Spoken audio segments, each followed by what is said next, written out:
Welcome back to the Deep Dive. Great to be here. This is where we take the material you send us, dig in, and really try to unpack it for you. And this is a custom deep dive, built right from the sources you provided. Absolutely. Today we're looking at something pretty profound. It's excerpts from a sermon about the 22 Udanagatha. That's right. The Udanagatha verses, and these are special, aren't they? Yeah, the source highlights that.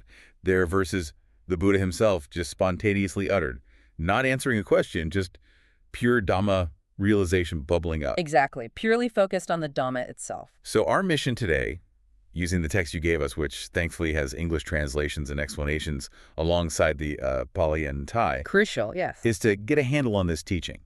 How does Dhamma actually appear? What's that experience meant to be like according to the source? And we want to keep it clear, accessible for, an English-speaking audience, sticking just to what's in this material. Okay, let's dive in. The sermon lays out 3 key verses.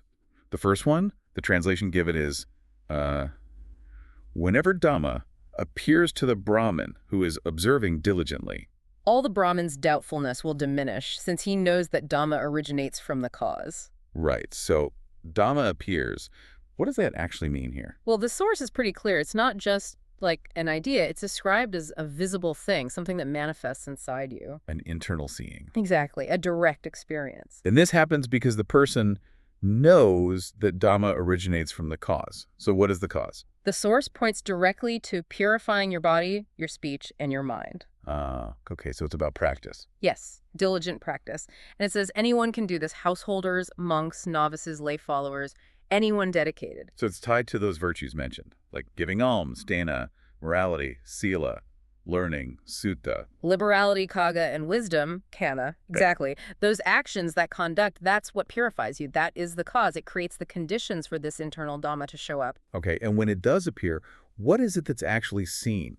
The source mentions something specific. The Dhamma-sphere, that's the term used. Dhammakaya, sometimes related. A sphere, like literally. That's the description given. It's the manifestation of Dhamma appearing within, right at the center of the body, apparently. Wow. And the text even gives a starting size for it in the human body stage, once it's purified. It compares it to the size of a chicken egg yolk. So that's the tangible thing you see internally when Dhamma appears, this bright sphere. That seems to be the idea presented here. Purification leads to this inner visible sphere. And you need to concentrate on it. Yes, the source says you need to focus the mind right at the center of that sphere. That's when the Dhamma appears clearly. And if your mind wanders? Then the brightness, the vision, it fades. It needs stable, focused attention grounded in that purity. Okay, got it. So purify yourself through virtue, concentrate the mind, and this internal Dhamma sphere appears, dispelling doubt because you see it's the direct result of your practice. That's verse 1. Pretty much, yes. Now, moving to the second verse, the translation is, whenever phenomena, Dhamma, appear to the Brahmin who is observing diligently, all the Brahmin's doubtfulness will diminish. This is because the Brahman knows all factors of all things, the extinction of factors. Right. So now it's not just knowing the cause, but knowing all factors and their extinction. The Pali phrase mentioned is kayam pakayanam avedi. Factors. Pakaya. What are these factors according to the source? They're explained as the things that, bind beings, keep them stuck in different realms of existence, different bodies. They prevent progress. Like defilements or hindrances. Exactly. And the text gives specific examples for different levels. So for human existence, it mentions things like malevolence, greed, covetousness, wrong view, those kinds of things. And for higher levels, like divine beings. Different, maybe subtler ones. Greed, hatred, delusion are mentioned, but perhaps manifesting differently. Same for form realm and formless realm beings, things like lust, irritation, ignorance, varying in intensity. So these are the inner chains. And the source seems to detail how they change as you progress spiritually. It mentions stages like Kotabupugala. Yes, that's described as a transitional stage. The factors there are things like holding false views about yourself, uncertainty, clinging to rituals wrongly. And then for stream enters, sotapanna, or once returners, sakadagami. The factors become more refined. Coarse lust and ill will for the sotapanna, then finer versions for the sakadagami. And even higher for the non-returner, the anagami. Then you're dealing with what the text calls the higher fetters, really subtle stuff. Greed for existence in the fine material or immaterial realms, pride, restlessness, and still ignorance. Okay, so knowing the extinction of these factors, that means you're not just seeing the sphere, you're seeing within that sphere or through it that these hindrances are being overcome. That's the connection the Source makes. You overcome them through the path. Sila, morality; samadhi, concentration; panna, wisdom; vimutti, liberation; and vimuttinadasana, the knowledge and vision of liberation. And this progress, this overcoming, is reflected in the spheres themselves. Yes.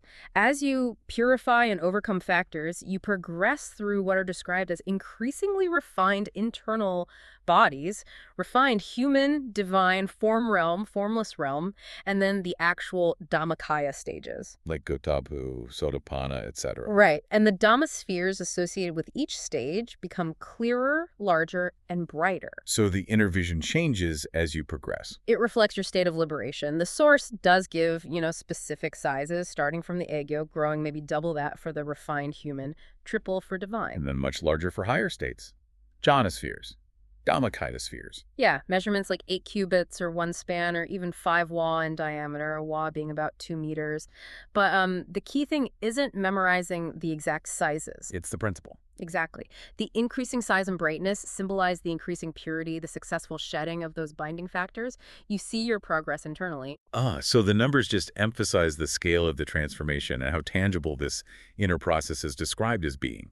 It's seeing liberation happen visually. Precisely. Knowing through direct sight how the factors are extinguished. Which brings us to the third verse. Okay. The translation given. Whenever Dhamma appears to the Brahmin who is observing with diligence, the Brahmin can destroy Mara and his army. As though the sun rises to eliminate the dark, bringing brightness to the sky.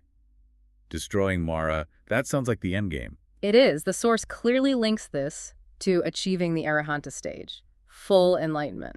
So at this point, all those factors, even the highest, subtlest ones. All gone, including the root of ignorance, avijja. Mara, who represents all those defilements and obstacles, is completely defeated. Then the Dhamma-sphere for an arahant, what's described? It's described as immense, 20 wa in diameter, perfectly full and crucially, always shining. Always shining, like the sun comparison in the verse. Yes, but the Source makes a point of saying this light is better than the sun. Well, the sun has limits, right? It can't shine underground or in a cave or see inside things. Sure. But the light from the Arahant's Dhamma-sphere, this light of wisdom, panna, is said to illuminate everywhere. The text specifically mentions it shining inside the physical body, in the human organs, and deep inside mountains. Wow, so it's not just visible light, it's penetrating wisdom. Exactly. And the Source quotes that classic phrase to drive it home, Natapenasama apha. Meaning? No other light is equal to wisdom. This internal illumination has completely vanquished darkness, ignorance. Okay, so putting the three verses together from this source, Dhamma appears first by showing its cause, purification. Right. Then it shows the extinction of all the binding factors as you progress internally, reflected in brighter, larger spheres. And finally, it culminates in the Arahant state, this ultimate, constant, all-penetrating light of wisdom that has destroyed all defilements, all of Mara's army. That's the arc presented, a journey of internal realization made visible. So what about the experience itself? The qualities of this appear Dhamma. The source lists some key characteristics. It does, 5 of them. They're standard descriptions of Dhamma, but applied here to this internal vision. First, Dithamaska Vihari. Meaning dwelling in current happiness. Yes. The experience isn't just a step towards future bliss, it is happiness right here, right now. Profound happiness in the present. Immediate happiness.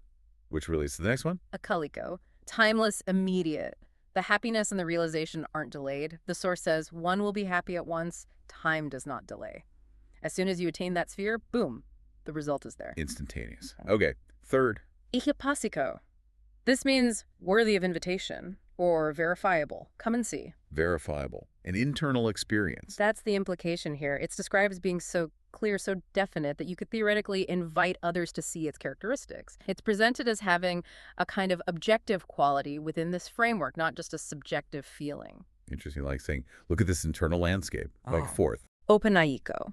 Worthy of induction, or sometimes translated as leading inwards, but here described more as bendable, malleable. Malleable. How so? The text says the sphere isn't static. It responds to your focused mind. You can mentally direct it, brought outside, downward, left, right, front, back, out, and in according to the particular mind. So you can interact with it, work with it? It seems so. It's a dynamic tool, responsive to intention. And the last one. Pekata meditabo vinuhi. To be directly experienced by the wise. So ultimately it's personal. Yes. While it might have these verifiable qualities, the actual knowing, the realization happens within you. One who attains it will know. One who is capable will see. It's your own direct experience. Okay, so present happiness, immediate, verifiable, responsive, and personally known.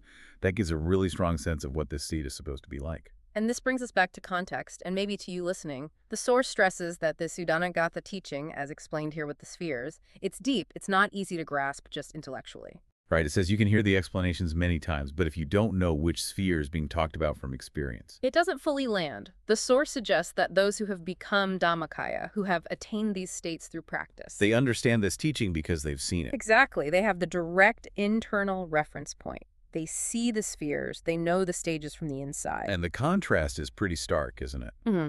The text compares not seeing it To being blind. The implication is that without this inner vision, you're kind of stuck, still subject to suffering, lacking this Dhamma as an inner refuge of happiness. Seeing it is what illuminates the path out. That's the message here. It's transformative. So this deep dive, based purely on the sermon and excerpts provided, has really walked us through this specific view of the Udanagatha. We've looked at how Dhamma is described as appearing internally, these luminous spheres, how seeing them dispels doubt by showing the cause, which is purification. And then showing the extinction of the binding factors stage by stage, reflected in the spheres themselves. Culminating in that brilliant, constant light of wisdom for the Arahant, a light beyond the physical sun, destroying ignorance. And we touched on the qualities of that experience. Immediate happiness, verifiable, dynamic, personal. The whole thing is presented as this very clear, progressive path of inner purification and realization, made visible. Which really leaves us with a final thought for you, the listener, directly from this material we've explored. If Dhamma is described in this teaching as this internal, verifiable light, this source of immediate happiness that overcomes suffering. What does it really mean within this framework that some can apparently see it and some cannot? And maybe more personally, what might it actually take for you to potentially experience this kind of internal luminosity described in these ancient verses?